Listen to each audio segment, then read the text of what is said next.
কেউ মরণ থেকে পালাতে পারবে না বাবা। এই মরণ হওয়ার আগেই কবরের পাতেহ সংগ্রহ করা দরকার। এসেছিলাম আমরা ন্যাংটা হয়ে এসেছিলাম, কেঁদেছি আর এসেছি। যাওয়ার সময় আমরা কাপড় পরিধান করে যাব, আর আপনার কিনা আমার খালি হাতে যাব না, আমল নামা নিয়ে যাব। আমার নবী পাক জানিয়েছেন দুনিয়া মাজরাতুল আখিরা, দুনিয়াটা হলো আখিরাতের খেতিবাড়ি। আব্বা আমার কোটি কোটি বছর যেখানে থাকতে হবে সেই জায়গাটার নাম হলো আখিরাতের জীবন। আর 50, 60, 70 বছর যেখানে থাকতে হবে ওটা হলো এই দুনিয়ার জীবন। এই দুনিয়ার জীবনে আপনি আমি কেন এত অবহেলা করে চলবো বাবা? খেয়াল করে দেখুন, কোন মানুষ যখন মৃত্যুবরণ করে, ওই মৃত্যুবরণ করার পরে মানুষগুলো কথা বলে, আব্বা আমার তার গলার আওয়াজ কেউ শুনতে পায় না, কিন্তু আপনার অবলা জীবগুলো শুনতে পায়। ওরে আমার সোনা মানিকেরা, মানুষ শুনতে পায় না। যদি ওই ব্যক্তি নেককার হয় তাহলে আওয়াজ করে করে বলে, আয় আমার আপনজনেরা, আমার সন্তান, আমার বাচ্চা, তোরা আমাকে কোথায় নিয়ে যাস? আমার কাপড়গুলো তোরা আস্তে আস্তে খোল, এখনই মরণ যন্ত্রণা থেকে উঠেছি, তোরা আমাকে এত জলদি করে কাপড় খুলিস না, আমি এখনই মরণ যন্ত্রণা ভোগ করেছি। মরণের যন্ত্রণা কেমন কিতাবের ভিতরে পাওয়া যায়। একটি জীবিত মানুষকে যদি জীবিত হারাতে তার চামড়াগুলো ছিলে নেওয়া হয় রে বন্ধু, যত কষ্ট হয় তার থেকে 1000 পরিমাণ বেশি কষ্ট মরণের যন্ত্রণা। এই আমার সোনা মানিকের, শুধু এতটুকুই নয় বাবা, যদি কোনো ব্যক্তির মরণ হয়, একটা জীবিত মানুষকে যদি 1000টা তলোয়ার দিয়ে আপনার খোঁচালে যত কষ্ট হয় তার থেকে বেশি তারা কষ্ট পায়। আমার সোনা মানিক, ওই মরণশীল ব্যক্তি চিৎকার মেরে মেরে কাঁদে আর বলে, তোরা আমাকে কোথায় নিয়ে যাস? 7 করে বাড়ি বানালাম, থাকতে পারলাম না।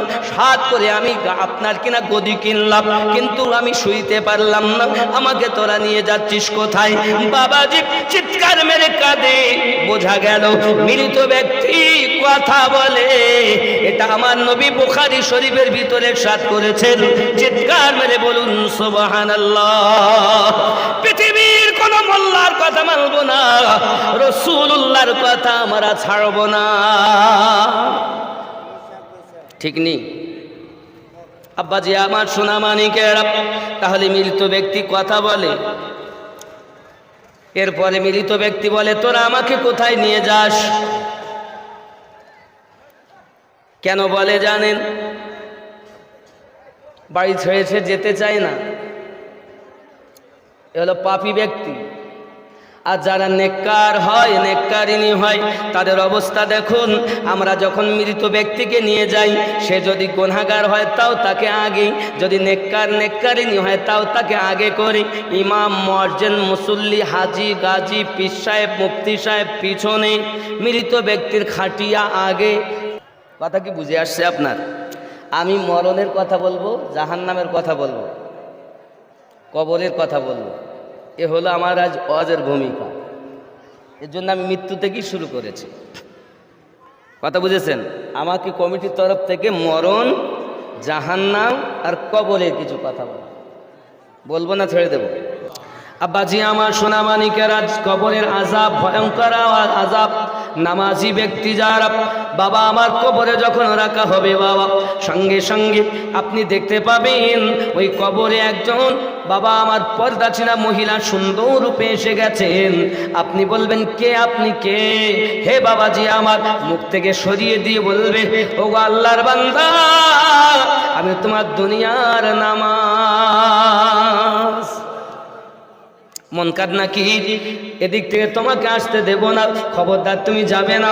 কারণ আমাকে বড় সে আদায় করেছে, নিশে রাতে সবাই ঘুমিয়ে থাকতো, আর আমাকে সে এত ইবাদত বন্দেগী করি, আমি নামাজের সাথে পেয়ার করেছি, আমি নামাজও তাকে পেয়ার করেছি। কবরে আমি তার পাশে এসেছি, আমার দিক থেকে যেতে দেব না। বাবাজি আমার, পৃথিবীর জমিনে যদি সে যাকাত দিয়ে থাকে, আব্বা আমার যাকাত তাকে কবরের ভিতরে বাঁচাবে, কোরআন তেলাওয়াত তাকে বাঁচাবে, আব্বা আমার এমনি করে রোজা তাকে বাঁচাবে। পৃথিবীর জমিনে ওই ব্যক্তি কবরের ভিতরে যখন চলে যাবে, তাকে নামাজ, রোজা, হজ, যাকাত, কালেমা, কালাম, কোরআন তেলাওয়াত সব তাকে বাঁচাবে। এক কথা কোনো দিক থেকে তাকে যেতে দেওয়া হবে না। আমার আব্বাজি সোনা মানিক, তখন আল্লাহ পাকের দরবার থেকে আওয়াজ আসবে, বাবা আমার মুমিনের লক্ষণ বলা হয়েছে। রাতেও যদি দাফন করেন তাও একই অবস্থা, ভোরেও যদি দাফন করেন একই হালাত। আর যখনই করবেন মুনকার নাকির আসার সাথে সাথেই মুমিন ব্যক্তি সরে যান, আমি আসরের নামাজ পড়বো, আমার নামাজের টাইম চলে যাচ্ছে। হাদিসের কথা, মুমিন আসরের নামাজের সময় চলে যাচ্ছে, দেখবি যেন সূর্য টোপো টোপো ভাব, আমার আসরের টাইম চলে যায়। রাতে দিলেও একই হালাত, দিনে দিলেও একই হালাত, ও দেখবে আসরের হালাত। বাবাজি আমার, কারণ নামাজের সঙ্গে তার এমন সম্পর্ক। আপনি যখন নামাজকে ভালোবাসবেন, তো যখন মুয়াজ্জিন আজান দেবে হাইয়া আলা সালাহ, আপনার দেখবেন অটোমেটিক চোখ খুলে যাবে। জোরে বলেন, চোখ খুলবে না? নামাজ হলেই, নামাজই না হলে তো খুলবেই না। গরুর মতো খাবে আর মশির মতো ঘুমাবে। মুয়াজ্জিন বলবে হাইয়া আলা সালাহ, আর ও বলবে শীতের সময় তোরা জ্বালাস নে, ভোরবেলা তোরাই মসজিদ চালা।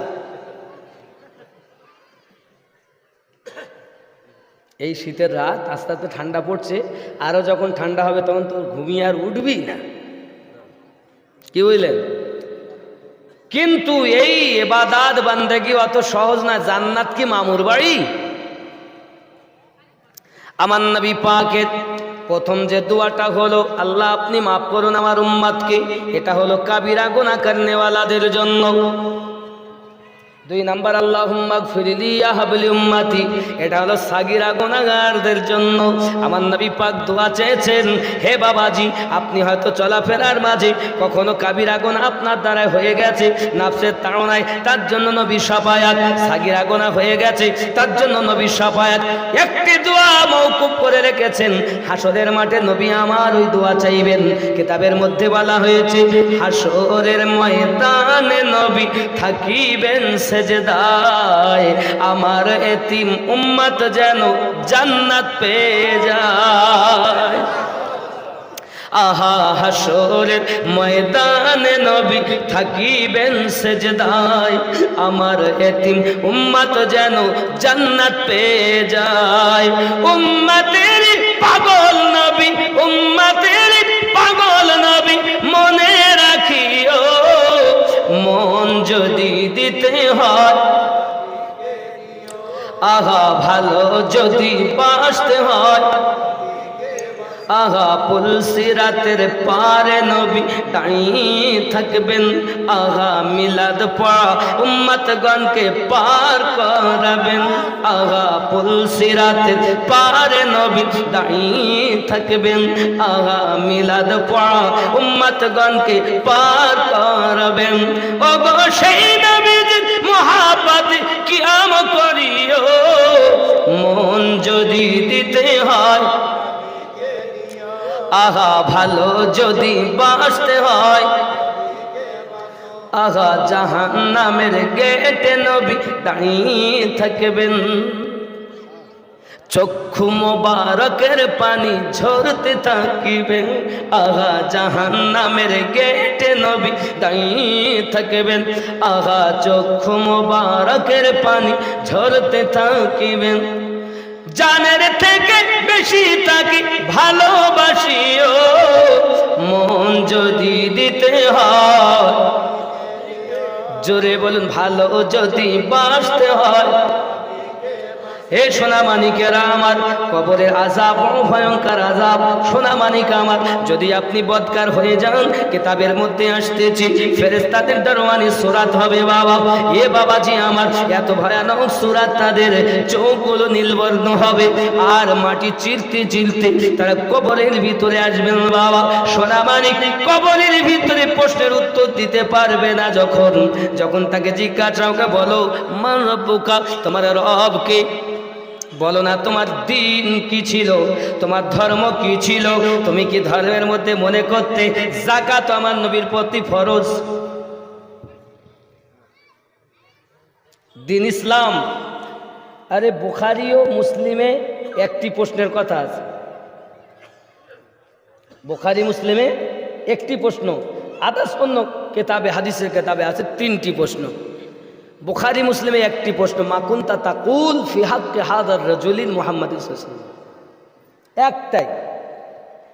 কিন্তু আপনি 3টে যদিও ধরেন অসুবিধা নাই, 3টাই সঠিক। তা যারা বোখার করে, যদি আশিকে রসুলের কাছে বুখারী পড়ে তাহলে ওর বোখার চলে যাবে, আর দুশ্মনে নবীর কাছে যদি বুখারী পড়ে তোর রোগ আরো বেড়ে যাবে। बुखारी पढ़ना है तो किसी आशिक के पास पढ़ो, बुखारी पढ़ना है, सीखना है तो आशिक के पास सीखो, जो नबी वाला है, अल्लाह वाला है, उससे बुखारी सीखोगे तो बुखार उतर जाएगा। और इश्क आशिक रसूल के पास बुखारी नहीं पढ़ोगे तो बुखार आ जाएगा। ये জ্বর আর তোমার ছাড়বে না, মিলাদ নাই, কিয়াম নাই, দরুদ নাই, এটা নাই, ওটা নাই, নাই নাই করে করে শেষ, ও বুখারী পড়ে বুখার এসে গেছে। কথা বুঝেছেন? আমার নবীর কাছে, আশিকে নবীর কাছে বুখারী পড়লে বুখার চলে যায়। সুবহানাল্লাহ বলেন। কবরের আযাব বড় ভয়ঙ্কর আযাব বাবা, কিতাবের মধ্যে আসতেছে। তার জন্য যিনি আজ আপনার উত্তর দিতে পারবেন না, হাহালাদারি করবেন, তার জন্য আযাব হলো এমন। হে বাবাজি, আবার একটি সাপ নির্ণয় করে দেওয়া হবে। এই সাপটার আপনার কিনা আঙুলের নখে, এক নখ থেকে আর এক নখ, বাবাজি আমার বলা হয় এক নখ থেকে আর এক নখ, 1 মাসের পথ। ওই সাপটি যখন তাকে একবার সবল মারবে বাবা, ওরে আমার সোনামানিকেরা, ওই সাপের সবল এত ভয়ঙ্কর হবে, এত ভয়ানক হবে, চিৎকার মেরে মেরে কান্না করবে বাবা। আর কিতাবের ভিতরে বলা হয়েছে ওই সাপ তাকে কিয়ামত অবধি দংশন করতে থাকবে। কারণ ওই সাপ একবার যদি জমিনে দংশন দিত তাহলে এই জমিনে কোনো সবজি লতা আপনি খেতে পারতেন না, কপি খেতে পারতেন না, আলু খেতে পারতেন না, কোনো রকমের সবজি আপনি পেতেন না। কারণ এত জহরিলা, এত বিষাক্তদর সাপ বাবা বেনামাজিকে কবরে দংশন করবে। এ সোনামানিকেরা, নামাজ আদায় করো। আমার নবী পাক সাল্লাল্লাহু আলাইহি সাল্লাম বলেন, নামাজ নামাজ, আল্লাহুম্মা জানাই মাওলানা মুহাম্মদ ওয়া আলা আলি সাইয়্যিদিনা মাওলানা মুহাম্মদ। ওগো আমার কবর ভাঙা মাটি,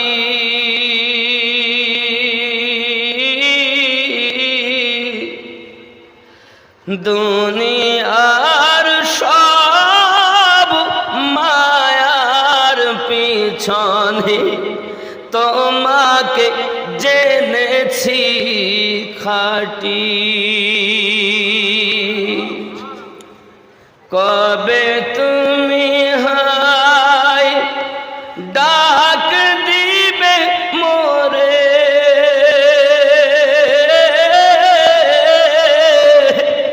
তোমারি শীতল কোলে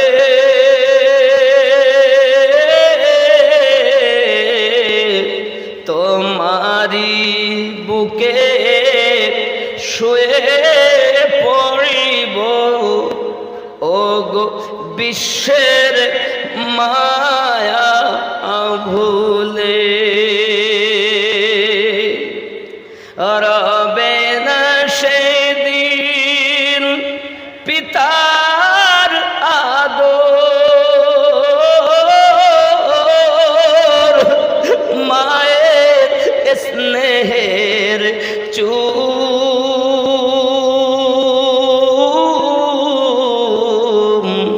তোমারি মাঝে শুয়ে পড়িব।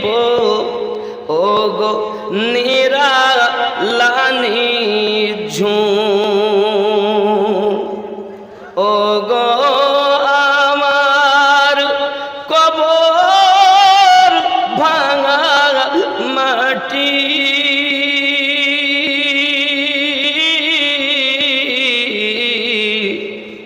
দুনিয়ার সব মায়ার পিছনে তোমাকে জেনেছি খাঁটি, পেতে দিবে তুমি ধুলির আসর,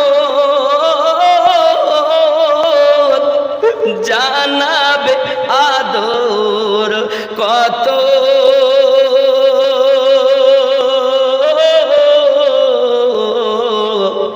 তোমারি বুকে শুয়ে পড়িব চির জনমের মতো, ও গো আমার কবর ভাঙা মাটি,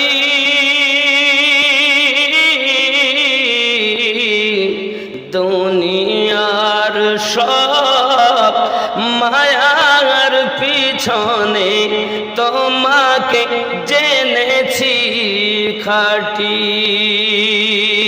আল্লাহ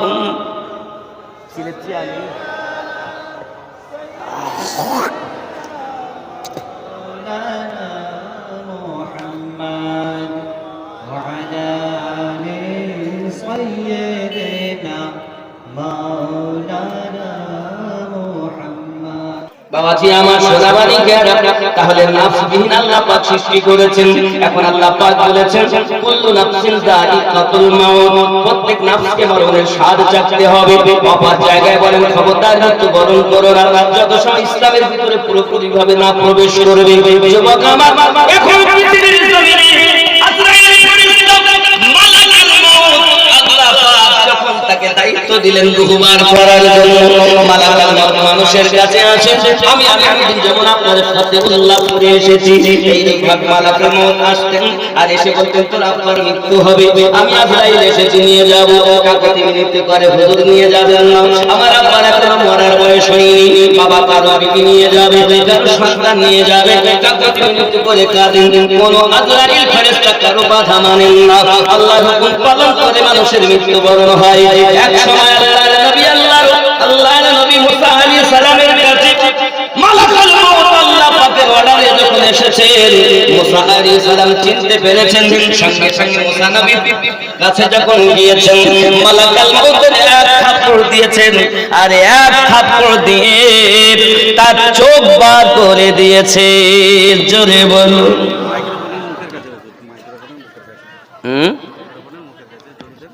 এখানে জ্বরবে আব্বাসি আমার সোনা মানে, তাহলে কি বুঝলেন? মালাকুল মউতের থাপ্পড় দিয়ে চোখ বার করে দিয়েছেন কেন?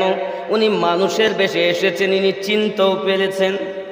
নবীদের মধ্যে সব থেকে রাগান্বিত নবী হযরতে মুসা আলাইহিস সালাম। আপনি হয়তো বলবেন হুজুর কেমন কথা বলতেছেন, আমার কথা নয়, আমি কোরআন মাজিদের কথা বলতেছি। আপনি কোরআন মাজিদ খুলে দেখুন, মুসা আলাইহিস সালাম থাপ্পড় মেরেছেন মালাকুল মউতকে। শুধু তাই নয়, যখন ছোট্টবেলাতে আম্মা আসিয়া সালামুল্লাহি আলাইহার কোলে, আম্মা জানের কোলে হযরতে মুসা আলাইহিস সালামকে নিয়ে আদর ও সোহাগ করতেছেন, হযরতে আম্মা আসিয়া বারবার মুসা নবী গালে চুমা দিচ্ছেন, আদর করছেন, বুকে লাগাচ্ছেন। ফেরাউন দূর থেকে দেখি আর বলে সুন্দর ছেলে দেখতে, ও আসিয়া আমার কোলেতে দাও। যখন বিবি আম্মা আসিয়া ওনার কোলেতে দিয়েছেন, ওই ফেরাউনের কোলে দিয়েছেন। দেওয়ার পরে আপনার কিনা আদর সোহাগ করা নুরানি চেহারা দেখে ফেরাউন মুসা নবীর গালে চুমা খেতে গেছে। আর যেই চুমা খেতে গেছে, এমন একটি থাপ্পড় দিয়েছেন নবী মুসা, ফেরাউনের চোখে তারা দেখতে আরম্ভ করেছে। আসিয়া ধরো, তাড়াতাড়ি ধরো, নামিয়ে দিয়েছেন নবীকে। হাগো আপনি এমন করছেন কেন? আসিয়া বলছেন আপনি এমন করে রাগে রেগে লাল হয়ে গেছে, মানে কান লাল হয়ে গেছে, এক থাপ্পড়। আরে হবে নাটা কেন?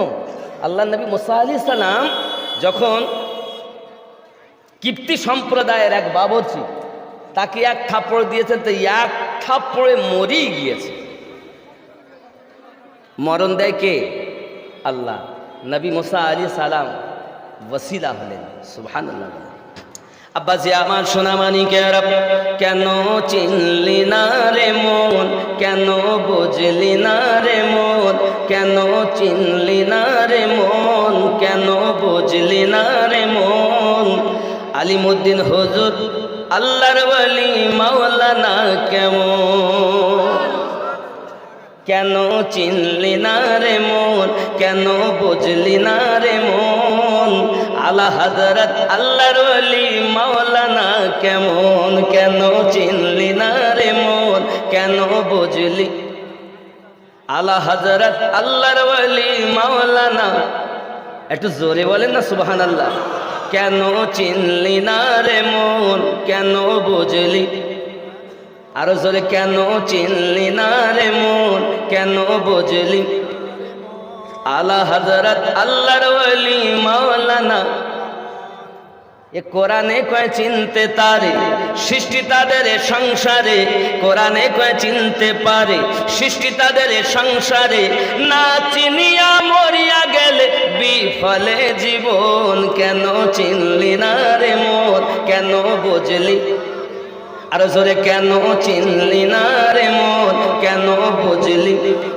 আলিমুদ্দিন হুজুর আল্লাহর ওলি মাওলানা কেমন, নয় রূপে আকার নিল ছলেতে জগৎ মাতাইল, নয় রূপে আকার নিল ছলেতে জগৎ মাতাইল।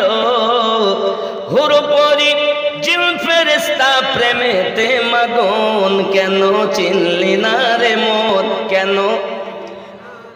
আপনাদের আওয়াজ কম। কেন চিনলি না রে মন, কেন বুঝ। আলা হযরত আল্লাহর ওলি মাওলানা, কেন চিনলি না রে মন, কেন বুঝলি। আর জোরে, কেন চিনলি না রে মন, কেন বুঝলি। আলা হযরত আল্লাহর ওলি মাওলানা, জোরে বলুন সুবহানাল্লাহ। চিনতে পারে সাধ্য কার, চিনিবার ইচ্ছা যার, চিনতে পারে সাধ্য কার, চিনিবার ইচ্ছা যার। নাকি হৃদয় চক্ষু ধরিয়া দেখো, কেন দুর্ভিক্ষণ, কেন চিনলি না রে মন, কেন বুঝলি না রে মন। আলিমুদ্দিন আল্লাহর ওলি মাওলানা কেমন। বুঝতে হবে জিনিসগুলো, খালি তকবির দিলেই কাজ হয় না। ভালো যাকে বাসে প্রেমের বহির প্রকাশ হয়। সুবহানাল্লাহ বলে। আব্বাজি আমার সোনা মানিকেরা, চোখ যখন ঠিকরে বেরিয়ে যায়, এখন আল্লাহ পাকের দরবারে চোখ নিয়ে হাজির। আল্লাহ, আমি মুসা আলাইহিস সালাম আমার চোখ বার করে দিয়েছি, আমি মালাকাল মউত আপনার কাছে বলি। আমার আল্লাহ পাক বলেন, আমি কিছু বলতে পারবো না, আমার কালিম যা করেছে তার মর্জি, আমি কিছু বলবো না, যাতে রাজি হয় তাই করো। আল্লাহর ফেরেশতা মালাকাল মউত বলেন, আল্লাহ তাহলে আপনার কাছে আমার দাবি, আমার কয়েকটা দোয়া কবুল করতে হবে। কি দোয়া? আয় রব্বে কারীম, আমি মানুষের বেশে মানুষের রূহ কবজ করতে যাই বলে আমাকে সবাই আপনার কিনা বদনাম করি, আমাকে সবাই দুর্নাম করি। আমি নাকি তার বাপ মেরে দিয়েছি, আমি নাকি তাদের মা মেরে দিয়েছি, আমি তো আপনার হুকুমের বাইরে কোনো কাজ করি নাই, কিন্তু সবাই আমাকে কেন বদনাম করে? আল্লাহ, আমি বদনাম নিতে চাই না, তবে কি চাও? মানে মানুষের নিকটে আমি যাব, শুধু মৃত ব্যক্তি ছাড়া অন্য কেউ আমাকে দেখতে পাবে না। এই ক্ষমতা, এই দোয়াটা আল্লাহ আপনার কবুল করতে হবে। খুব ভালো করে বুঝবেন, ইতিপূর্বে মুসা নবী থাপ্পড় খাওয়ার পর থেকে আর আজরাইল ফেরেশতা মালাকাল মউতকে কেউ দেখতে পান না। তার আগে পর্যন্ত মানুষ বেড়াতে আসা মতো আসতেন। কথা বুঝতেছেন আমার বন্ধুরে? আমার হযরত ইসরাইল ফেরেশতা আরো বললেন, আল্লাহ আমার এই তো 1 নম্বর দোয়া, আমাকে যেন কেউ দেখতে না পায়। মৃত ব্যক্তি যে সেই শুধু দেখবে, আর কেউ আমাকে দেখতে পাবে না। আমার আল্লাহ পাক আল্লাহ তাআলা বললেন, আমি কবুল করে নিলাম, তুমিও দোষ নেবে না, আমি আল্লাহও দোষ নেব না। মৃত্যু দেয় কে? একটু কথা বলেন। আল্লাহ দেয়। যেই মৃত্যু হয়, এই তোর আব্বা কেন মরেছে? তাহলে দেখো রাস্তার এপার থেকে ওপার যাচ্ছিল, গাড়ি এসে মেরে দিয়েছে, আর চিঠেই পড়ি মরেই গেছে, মাথা ফেটে গেছে। আল্লাহ বলছেন মৃত্যু আমি দেব, তোরা কারণ খুঁজে বেড়া। নাকি মৃত্যু আল্লাহ দেয়। এই কি হয়েছে? তাহলে সেই ডাক্তার বাড়ি গেল, কিডনি খারাপ হয়ে গেছে, পাথর হয়েছে, লিভার খারাপ হয়ে গেছে, এটা হয়েছে সেটা হয়েছে, মানে কারণ আমরা খুঁজে বেড়াই। কিন্তু মৃত্যু দেয় কে? আল্লাহ দোষ নেয়? আমরা কখনো আল্লাহর দোষ দেই? ফেরেশতা মালাকুল মউতের দোষ দেই? ইতিপূর্বে ওই দিন পর্যন্ত দোষ নেওয়া শেষ, যেদিন মুসা আলাইহিস সালামের মার খাওয়ার পরে দোয়া করলেন, আল্লাহ কবুল করে নিলেন। সুবহানাল্লাহ। কথা কি বুঝে আসছে আপনার? আমি মরণের কথা বলবো, জাহান্নামের কথা বলবো, কবরের কথা বলবো। এ হলো আমার আজ ওয়াজের ভূমিকা।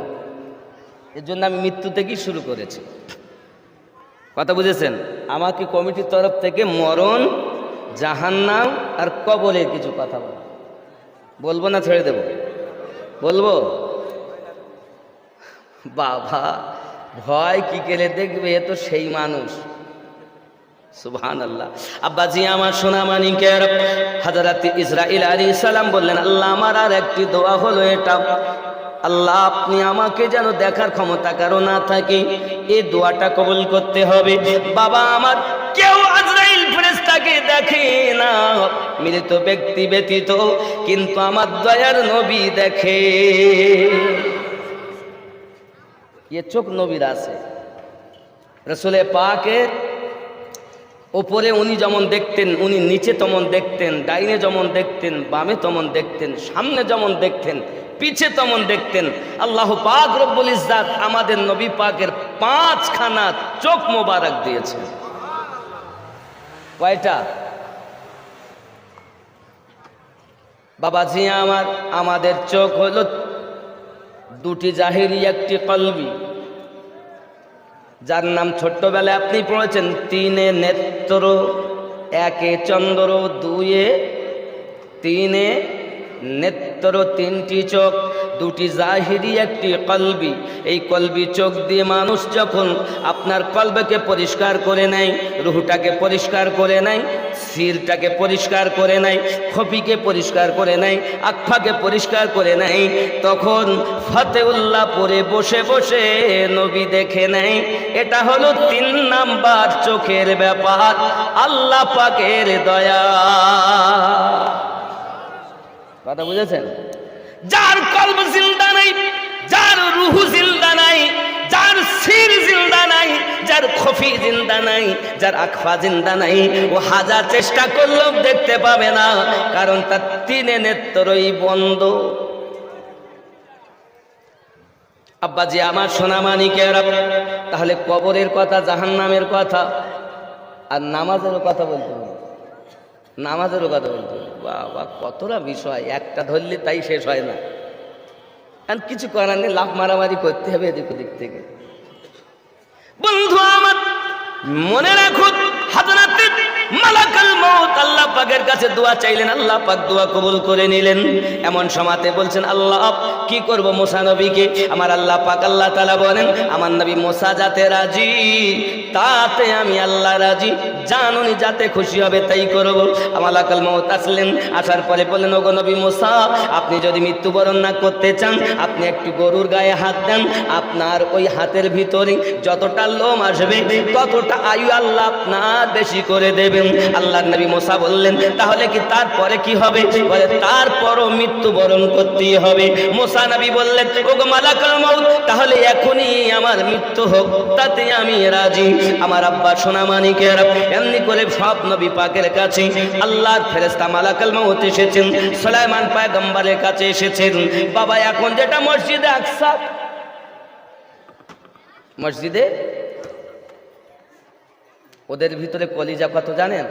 এটা আমাদের ঘর, মুসলমানদের ঘর। কে কিনেছিল জায়গাটা? 200 বকরির বিনিময়ে যে জায়গাটা মসজিদ আছে ওই জায়গাটা খরিদ করেছিলেন আল্লাহর নবী ইয়াকুব আলাইহিস সালাম। একটু আপনারা বসুন বাবা, সামনের দিকে এগিয়ে আসুন। আমি জানি আমার জায়গা কই, সাইডের দিকে জায়গা করে দেন, নাহলে পিছনে করে দেন। আমার আব্বা জানেন, একটু বসুন, একটু এগিয়ে এগিয়ে আসেন তো। ইয়া রাসূলুল্লাহ, একটু এগিয়ে আসুন বাবা, একটু কাছে আসুন, মাঝে মাঝে একটু দেখান। ও গো আমার কবর ভাঙা মাটি,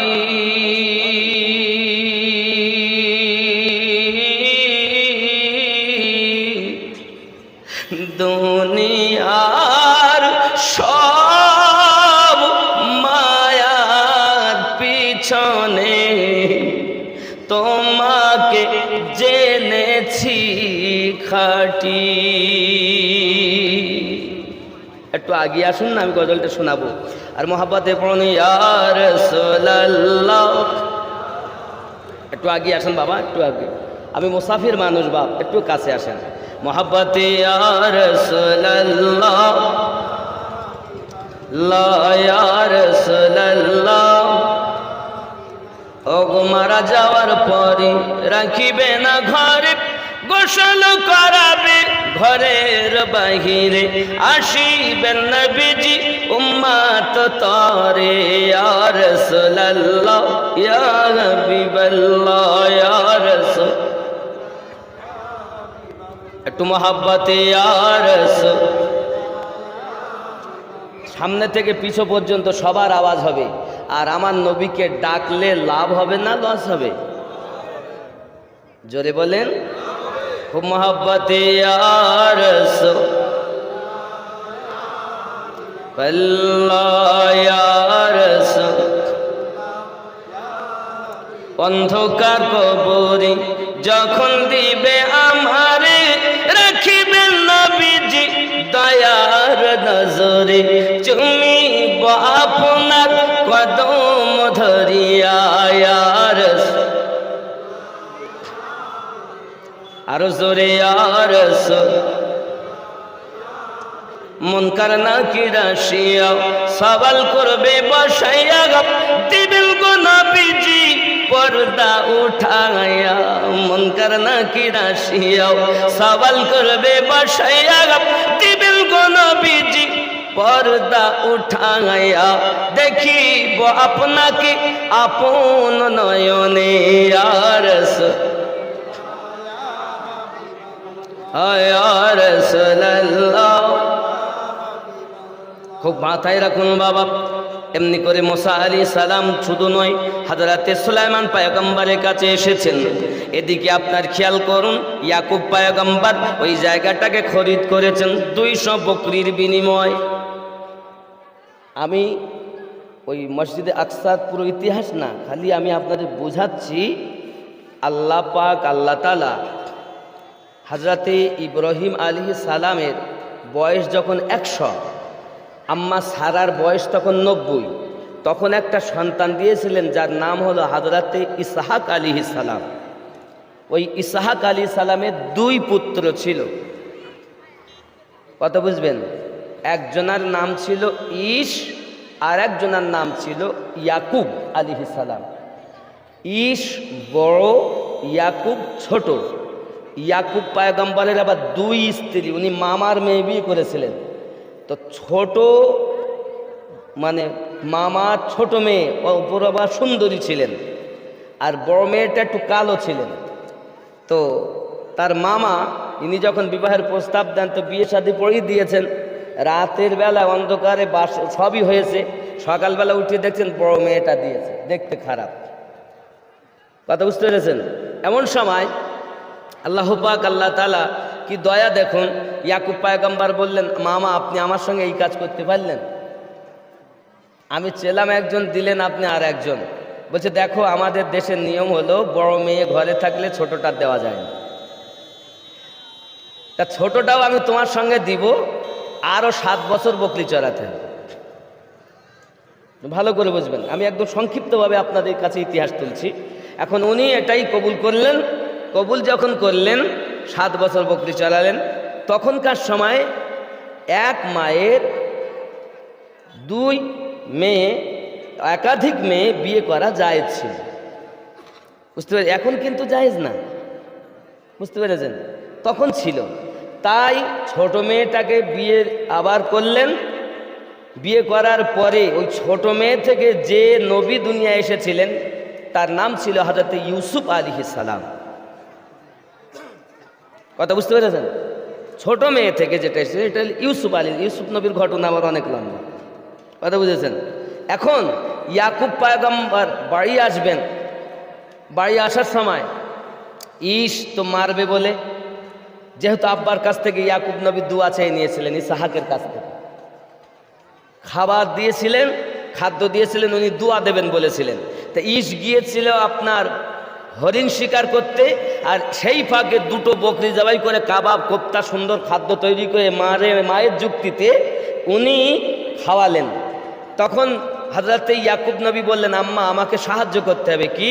আমার আব্বা তো আমার গায়ে লোম নেই, আর ইসের গায়ে তো লম্বা লম্বা লোম, তাহলে আমাকে তো দোয়া করবে না, চিনে ফেলবে। আমার আব্বা চোখে দেখতে পান না ঠিকই, ইসহাক আলাইহিস সালাম দেখতে পান না ঠিকই, কিন্তু আমার গায়ে তো লোম নাই। আম্মা বলেন, বাবা তোমার চিন্তা করতে হবে না, যে বকরি জবাই করা হয়েছে ওই বকরির চামড়া তোমার গায়ে দিয়ে দেব। ইয়াকুব নবী মানে ইসহাক নবী চোখে ছিলেন অন্ধ। মা যখন এই চালাকি করলেন, পাশে গিয়েছেন, বলছে বাবা খুব সুন্দর খাইয়েছ আমাকে, তো তোমার জন্য আমি দোয়া করি আল্লাহ যেন তোমাকে নবী বানিয়ে দেয়। কথা বলছেন? ইসহাক নবী দোয়া দিয়েছিলেন, দোয়া তো নেওয়া হয়ে গেছে। এবার ইস এসেছেন। এখন ইস আসার পরে যখন জানতে পারলেন যে আগে দোয়া হয়ে গেছে, তখন বলে আমি মানে মেরেই ফেলবো ইয়াকুব নবীকে। এই প্রাণের ভয়ে উনি পালিয়ে গিয়েছিলেন, গিয়ে মামার বাড়িতে ছিলেন, ওখানেই 2 মেয়ে বিয়ে করেছিলেন। ওই মেয়ে নিয়ে আবার এসেছিলেন ভাইয়ের কাছে। ভাইয়ের কাছে আসার পরে সেখানে অনেক ঘটনা। যাই হোক, হযরত মসজিদে আকসা এই জায়গাটা উনি খরিদ করে নিজে পাথর দিয়ে মসজিদ ছোট করে বানিয়েছিলেন। পরে ওই জায়গাটায় আল্লাহর নবী সুলাইমান আলাইহিস সালাম কোটি কোটি টাকা দামের হীরা জহরাত মণি মুক্তা দিয়ে দামি দামি পাথর এনে ওই মসজিদটাকে জিনদের দ্বারাতে তৈরি করেছিলেন। খুব ভালো করে বুঝবেন, ওই মসজিদটা তৈরি করার পরে মুসলমানদের ওই জায়গাটা বড় নবী ইয়াকুব করেছিলেন ছোট করে, আর উনি এসে করেছিলেন বড় পুরো জায়গাটা। কেন না, কাজে তো তেমন অর্থ ছিল না। এটা হলো মুসলমানদের জায়গা। কাদের জায়গা? জোরে বলেন। আমাদের। যারা 5 জায়গার 5 জন এসে ওখানে আস্তানা গাড়িয়ে বলছে আমাদের অধিকার ছিনতে চাচ্ছে, আসলে জায়গাটা ওদের না, ইহুদিদের না, জায়গাটা আমাদের। কিনেছিলেন নবী ইয়াকুব আলাইহিস সালাম। ভালো করে বুঝবেন।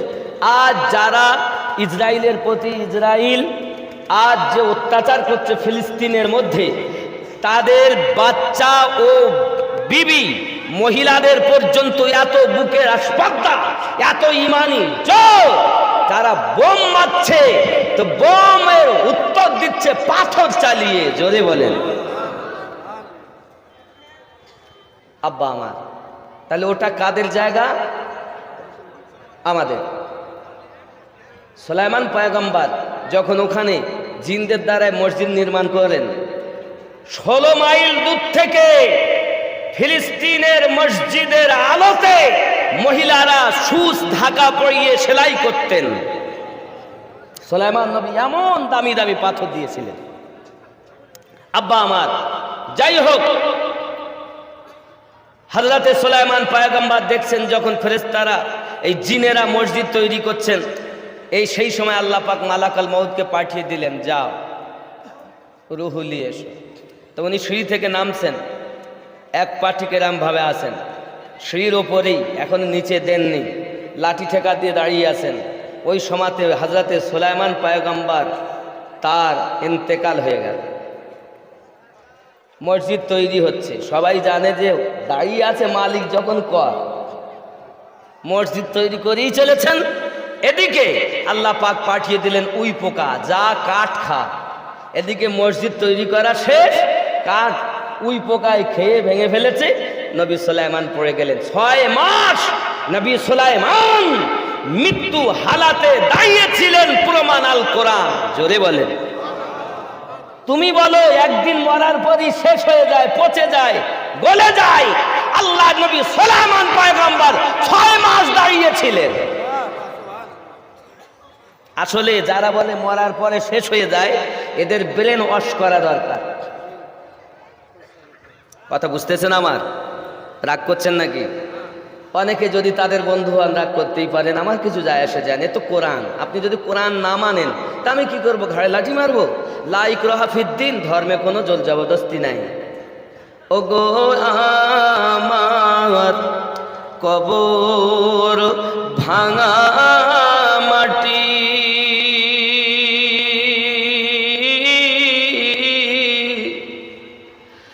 দুনিয়ার সব মায়ার পিছনে তোমাকে জেনেছি খাঁটি। কবে তুমি হায় ডাক দিবে মোরে,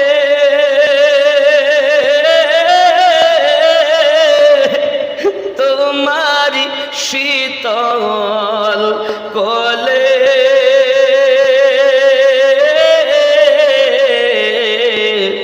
তোমারি বুকে শুয়ে পড়িব। ও গো বিশ্বের মায়া ভুলে, রবে না সেদিন পিতার আদর, মায়ের স্নেহের চুম,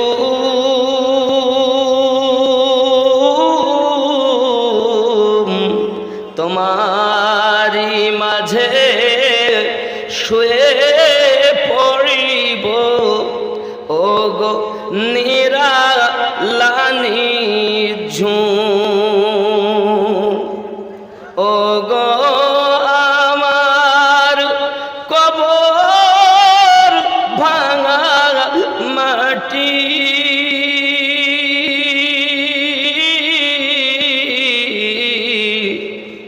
দুনিয়ার সব মায়ার পিছনে তোমাকে জেনেছি খাঁটি। পেতে দিবে তুমি ধুলির আসর, জানাবে আদর কত,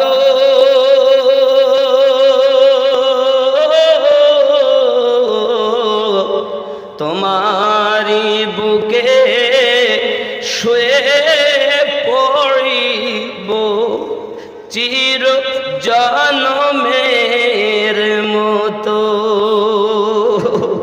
ও গো আমার কবর ভাঙা মাটি,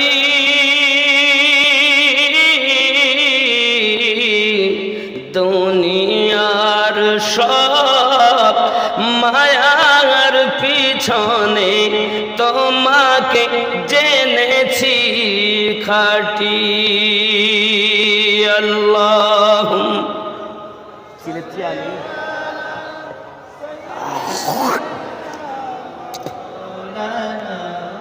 محمد وعلى آل سيدنا مولانا محمد। আব্বাসী আমার সোনা মানিকেরা, পৃথিবী জমিনে মরণ অনিবার্য, কেউ মরণ থেকে পালাতে পারবে না বাবা। এই মরণ হওয়ার আগেই কবরের পাতেহ সংগ্রহ করা দরকার। এসেছিলাম আমরা ন্যাংটা হয়ে এসেছিলাম, কেঁদেছি আর এসেছি। যাওয়ার সময় আমরা কাপড় পরিধান করে যাব, আর আপনার কিনা আমার খালি হাতে যাব না, আমল নামা নিয়ে যাব। আমার নবী পাক জানিয়েছেন আর দুনিয়া মাজরাতুল আখিরা, দুনিয়াটা হলো আখিরাতের খেতি বাড়ি। আব্বা আমার কোটি কোটি বছর যেখানে থাকতে হবে সেই জায়গাটার নাম হলো আখিরাতের জীবন। আর 50, 60, 70 বছর যেখানে থাকতে হবে ওটা হলো এই দুনিয়ার জীবন। এই দুনিয়ার জীবনে আপনি আমি কেন এত অবহেলা করে চলবো বাবা?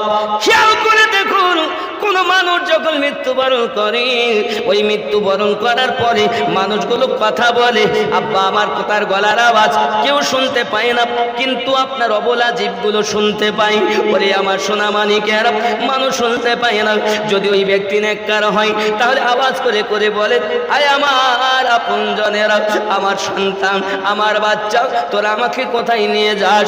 আমার কাপড়গুলো তোরা আস্তে আস্তে খোল, এখনই মরণ যন্ত্রণা থেকে উঠেছি, তোরা আমাকে এত জলদি করে কাপড় খুলিস না, আমি এখনই মরণ যন্ত্রণা ভোগ করেছি।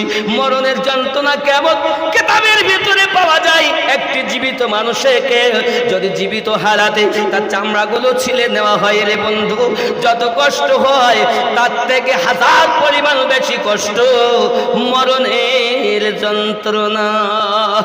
এই আমার সোনা মানিকেরা, শুধু এতটুকুই নয় বাবা, যদি কোনো ব্যক্তির মরণ হয়, একটা জীবিত মানুষকে যদি 1000টা তলোয়ার দিয়ে আপনার খোঁচালে যত কষ্ট হয় তার থেকে বেশি তারা কষ্ট পায়। আমার সোনা মানিক, ওই মরণশীল ব্যক্তি চিৎকার মেরে মেরে কাঁদে আর বলে, তোরা আমাকে কোথায় নিয়ে যাস? সাত করে বাড়ি বানালাম, থাকতে পারলাম না, সাত করে আমি আপনার কিনা গদি কিনলাম, কিন্তু আমি শুইতে পারলাম না, আমাকে তোরা নিয়ে যাচ্ছিস কোথায়? বাবাজি চিৎকার মেরে কাঁদে। বোঝা গেল মৃত ব্যক্তি কথা বলে। এটা আমার নবী বুখারী শরীফের ভিতরে ইরশাদ করেছেন। চিৎকার মেরে বলুন সুবহানাল্লাহ। পৃথিবীর কোন মোল্লার কথা মানব না, রাসূলুল্লাহর কথা আমরা ছাড়ব না, ঠিক নেই আব্বাজি আমার সোনা মানিকেরা? তাহলে মৃত ব্যক্তি কথা বলে, এরপরে মৃত ব্যক্তি বলে, তোরা আমাকে কোথায় নিয়ে যাস? কেন বলে জানেন? বাড়ি ছেড়ে যেতে চায় না, এ হলো পাপী ব্যক্তি। আর যারা নেককার হয়, নেককারিনী হয়, তাদের অবস্থা দেখুন। আমরা যখন মৃত ব্যক্তিকে নিয়ে যাই, সে যদি গুনাহগার হয় তাও তাকে আগে, যদি নেককারিনী হয় তাও তাকে আগে করি। ইমাম, মুয়াজ্জিন, মুসল্লি, হাজি, গাজী, পীর সাহেব, মুফতি সাহেব পিছনে, মৃত ব্যক্তির খাটিয়া আগে। বলা হয় খবরদার কেউ আগে করতে हैं एहतराम हम जनाजा का इसलिए करते हैं एहतराम हम जनाजा का इसलिए ओ जा रहा है देखने, ओ जा रहा है देखने चेहरा रसूल का, ओ जा रहा है देखने चेहरा रसूल का, होता अगर जमीन पर साया रसूल का, फिर पाओ उम्मती कहा, फिर पाओ उम्मती कहा, रखता रसूल का, फिर पाओ उम्मती कहा। जोरे बोलूं, আমার নবী যদি ছায়া হতো, 2-1 ঢোক, যদি ছায়া থাকতো তাহলে আমরা কোথায় পা দিতাম? জমিনে। এটাই উর্দু হচ্ছে, সবাই হয়তো বুঝছেন না, কিন্তু অনেকে বুঝতেছেন। होता अगर जमीन पर साया रसूल का, फिर पाओ उम्मती कहा, फिर पाओ उम्मती कहा, रखता रसूल का, होता अगर जमीन पर। जोरे बोल